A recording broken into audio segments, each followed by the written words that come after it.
A palavra de cientista de hoje pertence ao professor Ruben Heleno, é professor do Departamento de Ciências da Vida e investigador do CFE. Ajude-me a descodificar isto.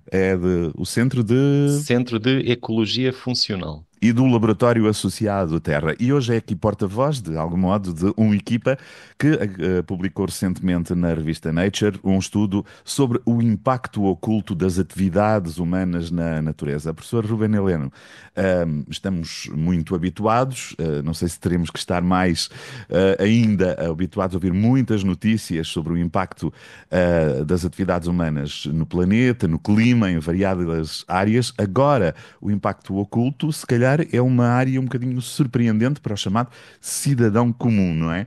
O que é que se entende exatamente? Que área é esta do chamado impacto oculto das atividades humanas na natureza? É uma palavra curiosa, principalmente no português, mas não tem nada a ver com ocultismo, nem não é nada Sim, esotérico. sim, É, sim, imagino que não. é um termo que tem ganhado agora relevância no panorama científico, porque a explicação é muito simples, é tentar perceber porque é que uma espécie não está num sítio onde devia estar. E por isso é que se diz oculto, porque é muito difícil de medir. Nós conseguimos ver num sítio. Há 10 espécies, conseguimos contá-las. Sim. Mas se deviam nesse sítio, se deviam lá estar 12, a parte da diversidade oculta é tentar ver essas duas, porque é que elas não estão lá, porque é que faltam lá. Uhum. E é nesse sentido. E neste momento, qual é o ponto de situação em relação a este estudo? É um estudo novo, é uma abordagem nova, ou é uma abordagem que já vem de alguns anos a esta parte e agora teve desenvolvimentos, nomeadamente através deste estudo? Sim, Essa é uma atenção nova, como referiu, a essas espécies que não estão ali onde deviam estar? relativamente, já o conceito tem se calhar uns 10 anos, ou seja, já não é Uhum. completamente novo, mas com esta escala, o que foi novo agora foi uma colaboração com muitos investigadores, perto de 300 investigadores no mundo todo, onde coordenámos-nos, organizámos-nos. Quem liderou este estudo foi na Universidade de Tartu, na Estónia, para fazer exatamente o mesmo em 120 locais no mundo todo. Portanto, o que mudou agora foi a dimensão do estudo. Aham. Levou quase 6 anos toda a gente a fazer exatamente o mesmo em muitos locais no mundo, e depois o que descobrimos que com esse estudo que foi preocupante. Sim. Não sei se quer que eu comece já a tentar explicar o que é que nós Já vamos ao descobrimos. detalhe. Já agora, acho que não dissemos isso, estamos a falar de espécies vegetais, não de espécies Sim, animais. exatamente. Estamos a falar Sim, de espécies vegetais, mas está espécies muito vegetais. relacionado, está muito relacionado. O que descobrimos está muito relacionado também com os animais, mas sim. Muito bem. Então vamos aos detalhes. Destes quase 5.500 locais, 119 regiões à volta do mundo, o que é, se posso utilizar esta expressão, uma amostra muito importante e muito significativa, não é? Sim, muito, é exatamente. O que nós descobrimos foi que, e depois já vou à explicação de porque é que isto é tão importante, mas Uhum. a conclusão foi que em sítios onde há muita pressão humana, ou seja, a pressão humana mediu-se com a densidade de estradas, linhas elétricas, gasodutos, agricultura, cidades, ou seja, muita área construída, não é? Estamos a pensar no mundo inteiro. Descobrimos que há mais espécies de plantas que faltam ali, que deviam estar lá. As condições são boas, essa é uma razão importante, ou seja, não é sítios onde, obviamente, se eu fizer um estacionamento para uma área comercial, as espécies Claro, desaparecem de claro. lá, mas não é isso que estamos a falar, é zonas onde está tudo bem para a espécie vegetal estar lá, ela devia conseguir estar lá, mas faltam, não chegou, não se vê, não está lá essas espécies vegetais. Essas espécies em falta faltam mais em zonas onde há mais atividade humana e menos animais selvagens. Uhum. E essa comparação parte de quê? De um registro, vocês tiveram que partir de registros para saber que as espécies há Que anos, deviam estar lá, não é? deviam estar lá, não é? É, Esse registro, exatamente. onde é que estavam esses registros que foram o ponto de referência para este estudo? Boa pergunta. Foram também levantados agora. O que nós fizemos foi, em cada um destes 120 locais, estudámos muitos áreas de vegetação e anotar, sem faltar nenhuma, todas as espécies que existem. Ou seja, nós aqui, por exemplo, tivemos, acho que eram quadrados de 50 por 50 metros, e Portugal tem uma diversidade enorme. Nós temos quase 100 espécies de plantas em 50 por 50 metros, portanto é uma diversidade mesmo muito grande. E fizemos isso em muitos, muitos, muitos sítios. Cada um de nós, no seu país, fez isso em muitos locais. E isso permitiu-nos ver que espécies de plantas é que aparecem sempre juntas. Quando está lá este arbusto, está também sempre este. Quer Aham. dizer que elas têm condições, Há ali uma vida comum. exatamente, precisam de condições Sim. iguais, ou seja, há espécies que gostam de sol, outras que gostam de mais de água, outras gostam de solos mais calcários, solos mais arenosos, há muitas diferenças, não é? E sempre que duas espécies aparecem juntas, quer dizer que têm requerimentos ecológicos parecidos. E foi através disso que nos permitiu depois ver nos sítios que estão mais ameaçados as espécies que perderam os seus pares, ou seja, que perderam espécies que têm precisam de condições iguais, parecidas, portanto, deviam poder estar ali, mas não estão, não chegaram. Uhum. Vocês deram atenção, sobretudo, a estas espécies que faltam, que estão ausentes daqueles espaços. Provavelmente encontraram outras que não estariam ali e que, entretanto, chegaram. Até as invasoras, não é? Nesse caso, o problema mantém-se. Se as espécies duas ou três desapareceram, mas chegaram duas ou três novas, isso não resolve a preocupação com aquele espaço, com aquela biodiversidade, com a biodiversidade naquele espaço, pois não? Não resolve. Não. Aliás, agrava, porque normalmente quando chegam essas Sim, espécies as invasoras invasoras, agravam sempre, sempre. Sim. o problema dessas espécies invasoras é ou quando eu digo que nós conseguimos ter 150 espécies em numa área pequenina de 50 por 50 metros, é espécies nativas. Se fosse chegar lá duas ou três invasoras, rapidamente tomam conta desse espaço todo e excluem as nativas, portanto, diminuem muito a diversidade total. Uhum. Deu há pouco o exemplo, que não é exemplo aqui para o estudo, a construção de um espaço de um parque de estacionamento. Obviamente há espécies que desaparecem daquele quadrado, da zona do espaço de estacionamento, mas onde isso não acontece, quando há pouco referiu a questão da presença humana ou da invasão, entre aspas, humana, que outro tipo de intervenção é que pode ter tirado dali aquelas espécies? Aqui o grande interpretação, a grande visão geral que este artigo nos dá é tentar pensar. Nós costumamos pensar nas plantas como até temos aquela eleição da árvore do ano, há árvores gigantes, Sim, as árvores sim. são, não é a sua imponência, que estão ali quase impávidas e serenas e que precisam de pouco, enquanto que os animais estão sempre preocupados em têm que ir comer, caçar, alimentar-se, fugir, as plantas parece que estão ali que não precisam dos animais. Mas não. As plantas precisam muito dos animais para resolver um problema enorme que elas têm, que é o de não conseguir andar de um lado para o outro. A Uhum. planta está ali, está bem, está ali há 200 anos, mas não sai dali, não consegue sair dali. Se vier um incêndio ou uma perturbação, as plantas têm mais dificuldade em reocupar um sítio que foi perturbado. E o que nós concluímos neste estudo é que nessas zonas onde há muita pressão humana, com- eh, a associação lógica é que há menos animais selvagens, ou os animais que há são de menor porte, têm os movimentos mais limitados. Então, as plantas não estão a conseguir chegar a sítios bons para elas, porque não estão a ter o serviço, a boleia dos animais que levam as sementes que esses animais levam. Aliás, isto liga-se muito a um outro estudo que nós publicámos no fim do ano passado, que era uma revisão que revia, ok, nós temos na Europa 10 mil espécies de plantas nativas, é muita espécie. E nós queríamos saber, os animais levam estas espécies de um lado para o outro, mas não sabemos que animais. Então fomos fazer uma recompilação. Isto foi uma aluna de doutoramento, que agora já é doutora, a Sara Mendes, fez um Uhum. trabalho enorme e concluiu que há, na Europa, 400 espécies de animais que levam as plantas, as sementes das plantas de Que um são lado para o outro, não é? transportadores. Exatamente, os dispersores de semente. E depois foi ver o estatuto de conservação, quer dizer, se essas espécies, essas 400 espécies de animais, estão bem ou estão em perigo, estão ameaçadas, está tudo bem com elas, estão em crescimento. E a conclusão foi um bocado preocupante, que foi um terço dessas espécies de animais, que são importantes para as plantas, ou estão ameaçadas de extinção, ou as populações estão a decrescer muito, estão em declínio. Não é? Pensamos, pode ser as aves, pode ser mamíferos, pode ser formigas também. Muitas desses animais estão há cada vez menos. e muitas plantas já têm todos os animais que dispersam as suas sementes estão ameaçados ou já sobrevivem só em áreas muito pequeninas.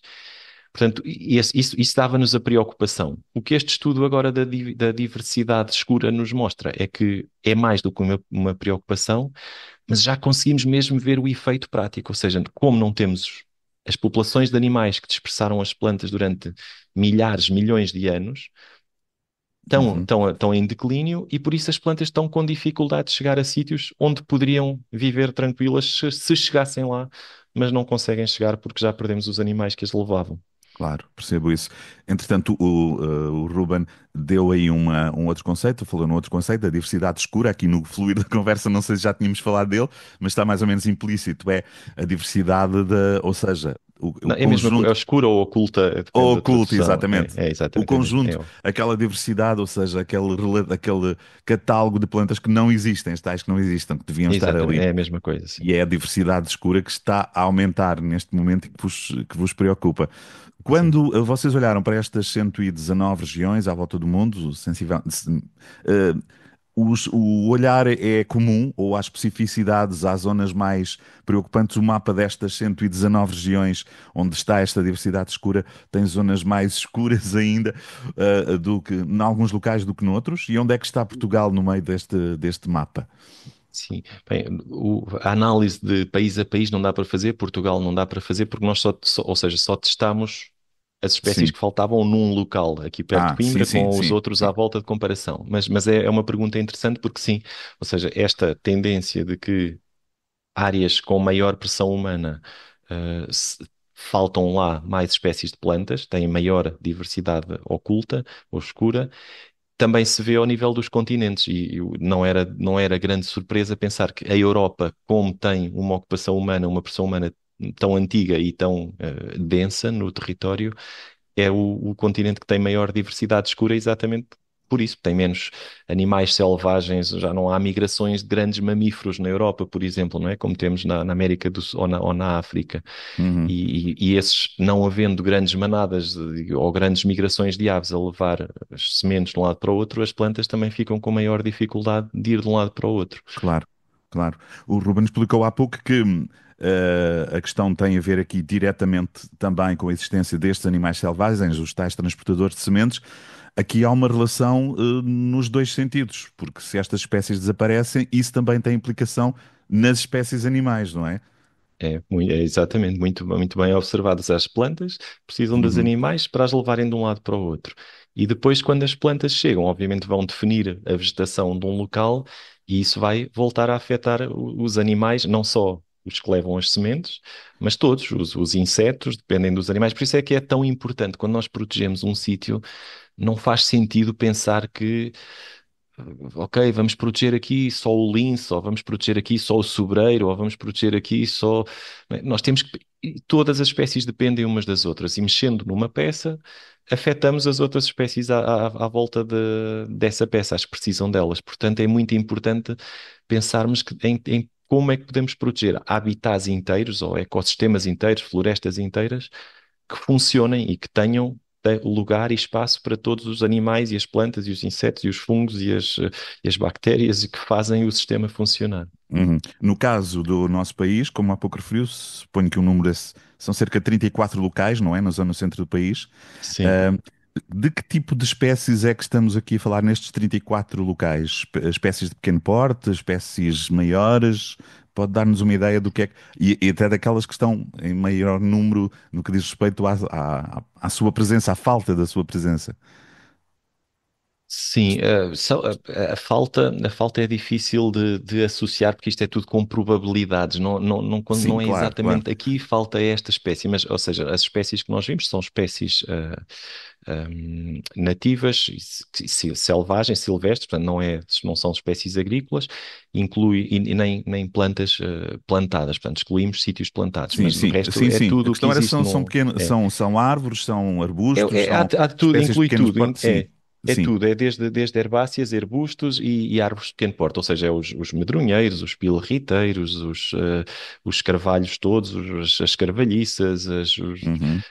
os medronheiro, já disse, Sim, sim. as florinhas também, as pequenas, as herbáceas mais pequenas também, os cistos, as sálvias, todas essas espécies que nós estamos habituados a ver nos matos Exato. mediterrâneos. É que Sim, eu estava aqui a tentar ver, ou tentar não, a colocar-lhe uma outra questão, porque muitas vezes, quando falamos de incêndios, na questão da reflorestação, vem a questão de é importante trazer espécies nativas para aqui, não é? E sim, aqui neste caso também se a ausência de algumas espécies nativas também também implica este risco maior, por exemplo, de incêndio. sim, Há sim, é aqui uma muito ponte que interessante possa ser trazer feita. é muito interessante trazer esse assunto, porque realmente os incêndios são muito importantes e o facto nem todas as plantas conseguem regenerar depois de um incêndio Claro. se não tiverem ajuda, não é? Mas algumas conseguem, surpreendentemente no nosso habitat, muitas plantas conseguem ou rebentar depois do fogo passar e os troncos voltam a rebentar, a árvore não morre, não é? Ou Uhum. então, muitas delas morre o adulto, mas a semente que fica enterrada no solo consegue germinar Sim, depois sim. do incêndio passar. Mas curiosamente, nós fizemos um estudo o ano passado também para ver. Ok, há umas que conseguem rebentar e outras plantas que conseguem germinar das sementes, mas há outras que precisam mesmo da ajuda dos animais para voltar a uma zona que ardeu, não têm esta capacidade de aguentar o fogo. Hum. E então nós fomos ver qual é o valor económico dos animais que nós ganhamos com o serviço de eles levarem essas espécies de plantas para sítios que arderam. Porque se eles não as levaram, imaginando que tínhamos que ser nós a fazer esse serviço e a plantá-las. E então fomos fazer um estudo, todas as plantas que precisam dos animais, todas as que têm essa capacidade de aguentar o fogo e então não dependem tanto dos animais, e chegámos à conclusão que se tivéssemos que pagar nós a pessoas para plantar as plantas que os animais plantam por nós, isso custava só em Portugal 23 milhões de euros por ano. Uau, é um É, número elevado. Mas isso então responde de algum modo à questão que lhe ia colocar a seguir e que é, parece que a situação é complicada. Como é que nós, animais humanos, podemos intervir para tentar corrigir, reequilibrar esta situação? Vamos trazer espécies animais para estas zonas? Vamos plantar ou replantar estas zonas? Não sei se o estudo apontou para aí também, ou se fez para Sim, já ou seja, só um retrato, não é? o que nós fazemos e temos que continuar a fazer, obviamente, é recuperar, fazer aquela recuperação imediata, até quando às vezes há populações em perigo ou taludes em perigo, derrocadas que podem, não é, para segurar o solo depois de um incêndio, nós temos que fazer alguma plantação rápida. Mas nós nunca vamos conseguir substituir os animais porque na melhor das hipóteses, nós conseguimos ir a viveiros e talvez ter penso que são 12 espécies de árvores que usamos em Portugal para reflorestar áreas Sim, ardidas. ir a Mas, viveiros, trazer e replantá-las, exatamente, sim. mas é Mas, impossível mas os fazer isso animais com muitas continuam em espécies. falta, não é? Claro, não, ou seja, nós conseguimos trazer se calhar 12 espécies que são Sim. aquelas que conseguimos cultivar nos viveiros, mas os animais trazem as outras 400 que Aham. é impossível, nós não conseguimos levar as ervinhas todas a todo lado, a Claro, todo imagino. momento. Então precisamos Portanto, trazer animais ou isso também não é assim exatamente. tão fácil? O ideal, sim, também, mas o ideal, antes de os trazer, era tentar Claro. proteger esses animais, não é? Os Sim, sim. sítios quer dizer, o meu pai fala-me de aves que ele via na zona da nossa casa e que agora já há 20 anos que não vemos lá essas aves. Essa Uhum. ave estava a fazer um serviço, nós precisamos de proteger os animais todos para que eles possam continuar a entregar-nos os serviços que entregaram durante milhares de anos.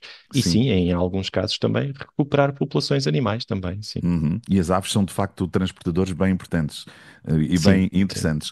Quem vive mais ou menos em zonas rurais, às vezes sabe que nos seus quintais de repente aparecem espécies vegetais que não estavam lá, de onde é que elas vieram? Olha, passou por ali alguma ave. Exatamente, é verdade. Passou por ali Isso é a alguma ave. prova, a prova que funciona mesmo, é verdade. Funciona, é verdade. Como eu dizia no início, o Ruben Heleno está aqui a falar, para já, com o José Miguel Costa, que é o seu parceiro na Faculdade de Ciências e Tecnologia da Universidade de Coimbra, neste estudo publicado na Nature. Um estudo foi feito sensivelmente ao longo de 10 anos, não é? Quer-nos dar Sim, uma ideia desta equipa? Quantos países envolveu, entidades? Se calhar a lista até é longa, mas enfim, para ficarmos com uma ideia. sim, eu nem sei quantos países são, só sei que Sim. são mesmo muitos, exatamente. A iniciativa, o convite, surgiu por uma equipa de investigadores da Universidade de Tartu, na Estónia, que queriam cobrir o planeta todo e então começaram a contactar cientistas nesses locais a dizer, olha, queres fazer um sítio aí e recolhes estes dados, o protocolo, isto era tudo muito certinho, ou seja, é preciso recolher nestas datas, estas espécies, nesta área, de repetir passado 3 semanas, tudo muito Uhum. organizadinho. E as pessoas diziam: olha, ok, quero entrar no estudo, vou recolher esses dados. E depois o fruto desse estudo só se viu passado muitos anos. Agora disse Exato. 10, eu penso que talvez uns 6, 7 anos depois é que Eu tinha, finalmente saiu sim, sim, o 6, 7 artigo anos. Sim, sim. que mostra o esforço que está por trás, também o esforço oculto dos investigadores a recolher esses dados. Obviamente foi Mas, muitas saídas de campo. Ruben, ao longo destes anos, 6 7 anos, como disse, para corrigir os 10 que eu pensei que tinha visto por aí algures, Sim. as observações, não foi feita uma observação, ponto final. Houve observações que foram recorrentes, por exemplo, no caso aí da Zona Centro. Ao longo destes 6 7 anos, vocês foram para o terreno, foram observando mais ou menos em quantas vezes? Sim, nós continuamos. O estudo, entretanto, foi-se complicando, porque como depois de estabelecida a rede, eu penso que são 278 investigadores, se eu não estou em erro. Uhum. Depois de construída essa rede, começámos a perceber este sistema é fantástico para nós testarmos outras coisas. Então, nos anos seguintes, Sim. houve mais. Olha, já agora vamos também recolher o solo e vamos fazer uma análise química do solo. Foi no segundo ano. No terceiro ano, olha, agora, por favor, vamos também, recolham também amostras e vamos ver a genética, analisar os genes que estão no solo. Depois houve umas, agora vamos fazer uma experiência, plantar sementes e depois Percebo. de feito o trabalho de organizar todo Já este que a esforço, máquina então, estava no terreno, vamos aproveitar exatamente, mais dados. exatamente, Exato. sim.